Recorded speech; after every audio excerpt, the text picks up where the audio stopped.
ব্যক্তি স্বপ্ন দেখতেছে যে একটা বাঘ তাকে পেছন থেকে দৌড়াচ্ছে, সামনে একটা কূপ, বাঘের ভয়ে সে কূপের মধ্যে লাফ দিছে, দেখে কূপের ভিতরে সাপ বসে আছে।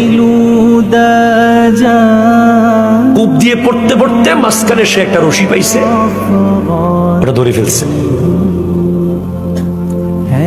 রশি পাওয়ার পর ওই রশি যেখানে ধরছে ঠিক সেই জায়গায় দেখে একটা মৌমাছির বাসা, মধু আর মধু। এই মধু পাইয়া সে উপরে বাঘের কথাও ভুলে গেছে, নিচে সাপের কথাও ভুলে গেছে। সত্য ঘটনা। এরপরে কিছুক্ষণ পর সে দেখে যে সে সব ভুলে মধু খাওয়া শুরু করছে, রশি ধরে আছে আর মধু খাইতে আছে। ইতিমধ্যে দেখে একটা সাদা ইঁদুর আর একটা কালো ইঁদুর এসে রশি কাটা শুরু করছে। এখন যেই মাত্র রশিটা শেষ মুহূর্তে গেছে গা, এখন পড়বে, ঠিক নিচে পড়ে যাচ্ছে, তার ঘুম ভেঙে গেছে। এবার সে ইমাম গাজালির দরবারে গিয়ে বলে, হুজুর আমি এটা কি দেখলাম? ইমাম গাজালি যিনি ৫ম শতাব্দীর মুজাদ্দিদ, যার বই পড়ে পড়ে এখনো আমেরিকা ইউরোপে মানুষ মুসলমান হয়, বিশ্ববিখ্যাত দার্শনিক, মুসলিম মুসলমানদের গৌরব ইমাম গাজালি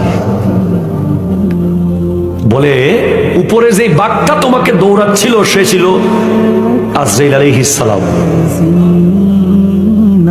আর কূপটা ছিল তোমার কবর,